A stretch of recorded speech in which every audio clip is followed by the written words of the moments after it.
Spider-Man Brand New Day is breaking all kinds of brand new records and leaving other films, frankly, in the dust. Today, we'll tell you what the gold medal of late is and why it points towards a Spidey with legs. Seriously, this film could be on the way easily to $2 billion.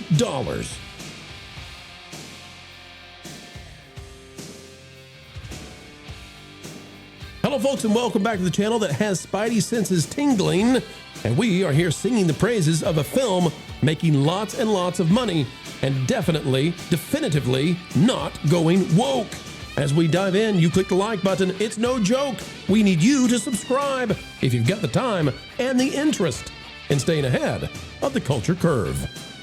Spider-Man Brand New Day is not finished breaking records, especially domestically. Deadline reporting this from Anthony D'Alessandro, who, don't forget, missed this one big time and said it was second place back when it took first place for its first weekend. Spider-Man Brand New Day swings to $42 million Tuesday, U.S. box office record, biggest pick global year-to-date with $1.1 billion. That's right, folks, it is the biggest Tuesday in the history of North American. We'll hold our Canadian brethren with us today. North American cinema. Spider-Man Brand New Day has set more records, charting the biggest Tuesday ever at the domestic box office with $42 million. It's also the highest grossing movie at $1.1 billion, beating Pixar's Toy Story. Spider-Man Brand New Day's U.S. Canada Tuesday beats that of Sony Marvel's own Spider-Man Far From Home, which banked $39.2 million for its opening Tuesday on July 2nd, 2019. Notice it beat it by $3 million, which means, and by the way, without any IMAX, that it's outpacing inflation almost definitely, given the short period of time between those two films and the fact that there is no IMAX. The domestic running cum through 5 days for Brand New Day is $449 million, which makes it the second highest grossing stateside in 2026. For now, it soon will topple Toy Story 5, which as of Wednesday has a running total of $464.6 million. All right, so what does this mean? Well, Spider-Man's getting IMAX. That's happening. And that means we're probably going to see a drop for the Odyssey finally. But Spider-Man is doing magnificently.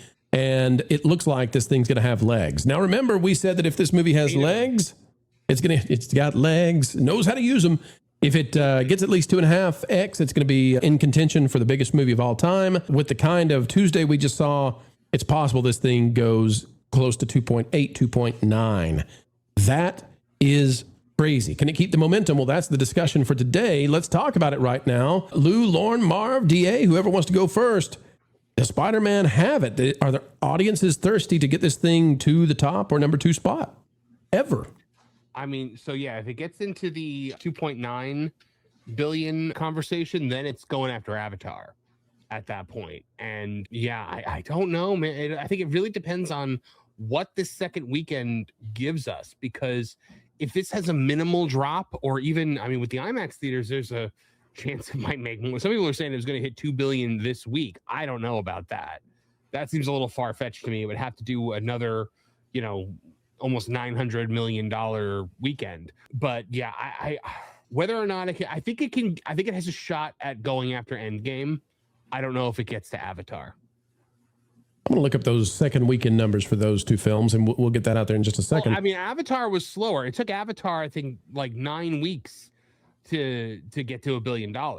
Yeah, it just never went away. It just kept going and going and going. Well, the problem, so Avatar made about 700 and something million stateside. It made $2 billion internationally. Let's see. So Endgame had a 59% drop in its second weekend, a 57% drop in its third weekend, 53, 43, 53. And what helped it out is as we went into those later weekends, it just kept holding. If Spider-Man can get anywhere sub 60%, it's got a chance. Now, this is domestically, of course, but this corresponds pretty well to the international as well.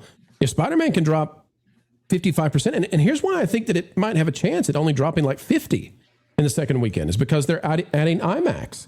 I think this is screens at a premium price. Yeah, and I think people are going to go back and say, well, I want to see it again. I want to see it in IMAX this time. Yeah, exactly. So, well, I mean, also look at, if let's say it just manages to squeak by Endgame in the end. Endgame is coming back to theaters in September, so it could feasibly take it back the way Avatar did to Endgame. Endgame overtook Avatar, and then James Cameron put Avatar back in theaters, and then it took its title back. Yeah, if Spider-Man beats Avatar, maybe James Cameron's throws it back at us again. Who knows? I think we're done with Pandora. Well, It's got a lot of I think rewatchability on this. This movie is very rewatchable. I think a lot of people enjoy the ride that they got. And like you said, Pro, with IMAX, a lot of folks actually waited because there was so many sellouts all over, the country in weekend one that a lot of people, you know what, I'm just going to go and catch it weekend two. And so that's going to really help IMAX a lot, I think. But yeah, I think this is rewatchable. I've know so many people that have already watched this, 2 or 3 times. So I think this is going to do insane numbers, easily probably 150 million, considering what it did last week. Yeah. I think 150, maybe even more. And the obvious question is, to me, putting aside all the issues of rights and all of that, if you had a theme park and you had a choice between doing a Spider-Man attraction or an Avatar attraction, which one would you do? Oh, if I had the choice, right? Spider-Man is the biggest brand on the planet. Of course. Yeah. So that. Right. And by the way, my thesis on this is that Star Wars could have been the biggest brand on the planet still, but they did the opposite of Spider-Man. Spider-Man did the opposite of them. Peter Parker has never been destroyed. He's not become some sort of lonely, broke hermit who people, look at with loathing because he's ruined his life and his happy ending was taken away. He doesn't get angry. Right. It's not he's never been deconstructed. And so because he's an anti-cynical hero, people love this character. Now, I want to show you, though, that this is still not being handled well by Disney's Marvel. This is coming to us from The Wrap, okay? Inside Spider-Man, Brand New Day, director Destin Daniel Cretton's record-breaking, bittersweet weekend. Drew Taylor writing this. You see, this guy up here, he's the director.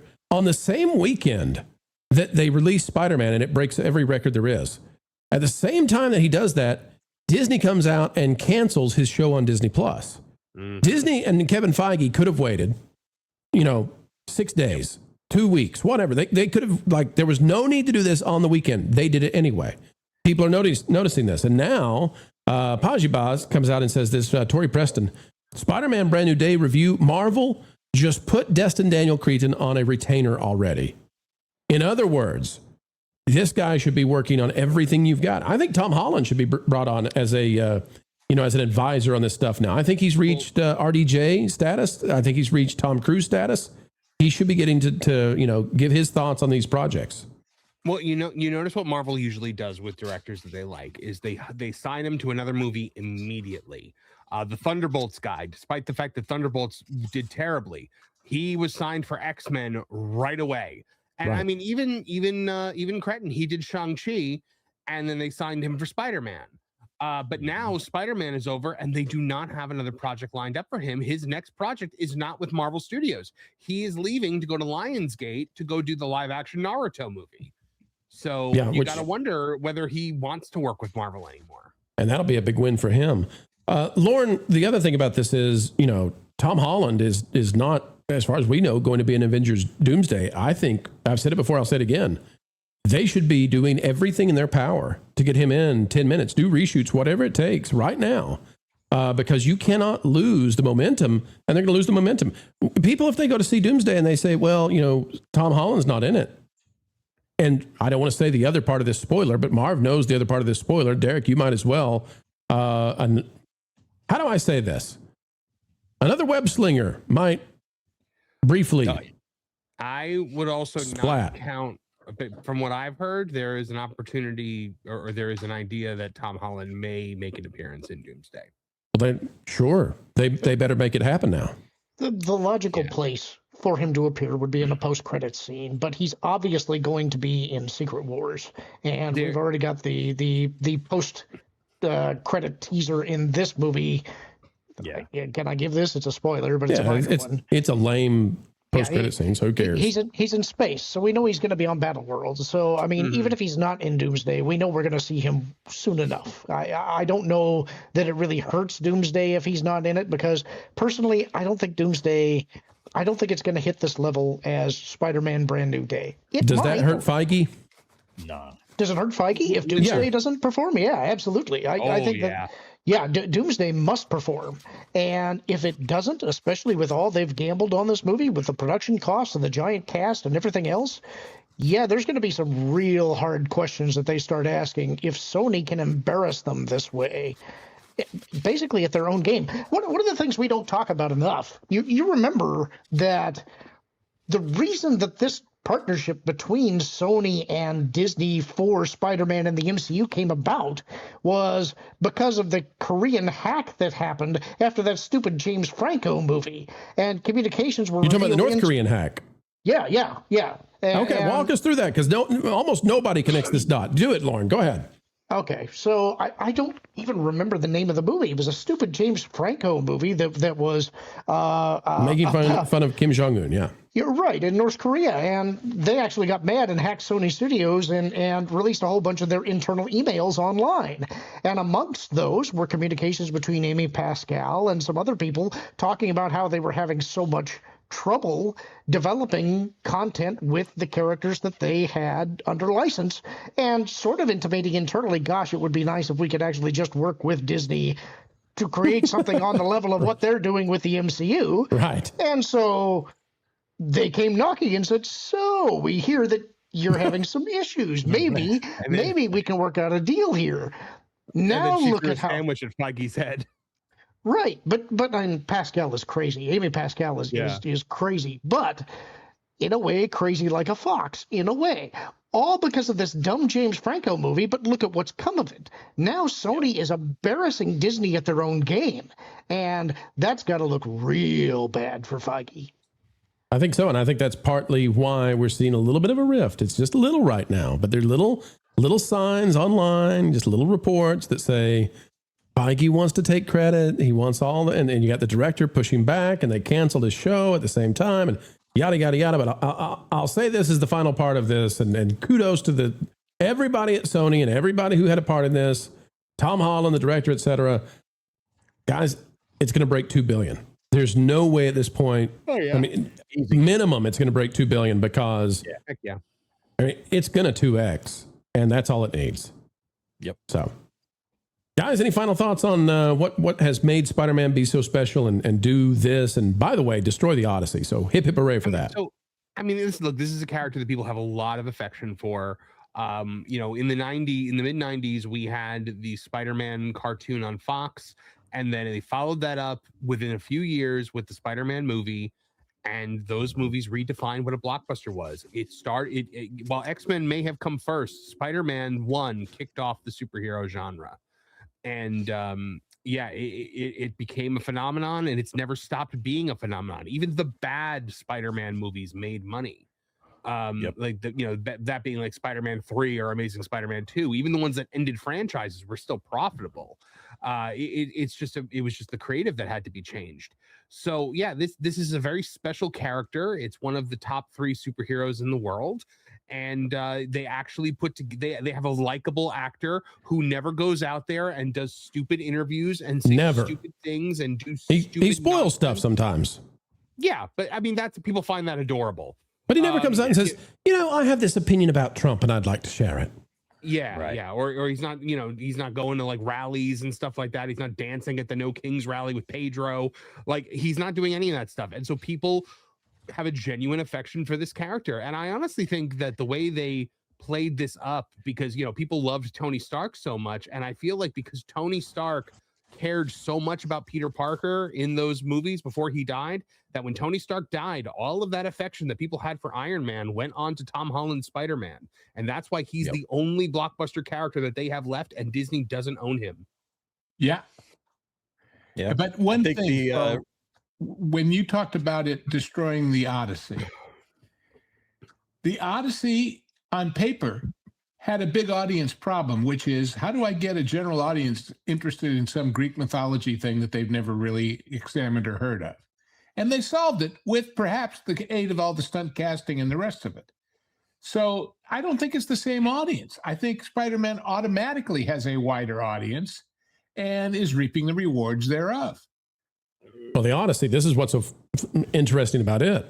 The Odyssey, we've been told now, has $1 billion break even because Christopher Nolan gets 20% of the film's grosses after a certain point. Valiant Renegade's broken this down. Yeah. The Odyssey still is not at break even. And if Spider-Man comes in and takes a bunch of the IMAX away, that changes the whole game. Nobody's going to see the Odyssey in regular theaters. That's just not happening.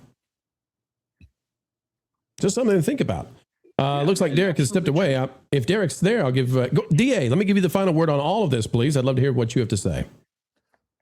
I just think that Sony's done a really good job ever since they've gotten the character Spider-Man.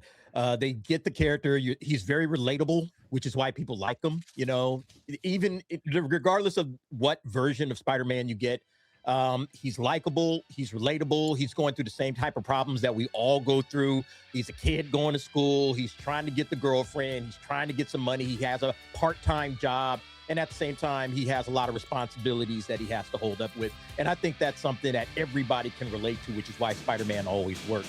You know, Batman, you know, he's a billionaire. You know, it's like we don't really relate with Batman the same way, or Superman, who's an alien from another planet. But Peter Parker feels like one of us. And I think that's the reason why this character works as well as he does.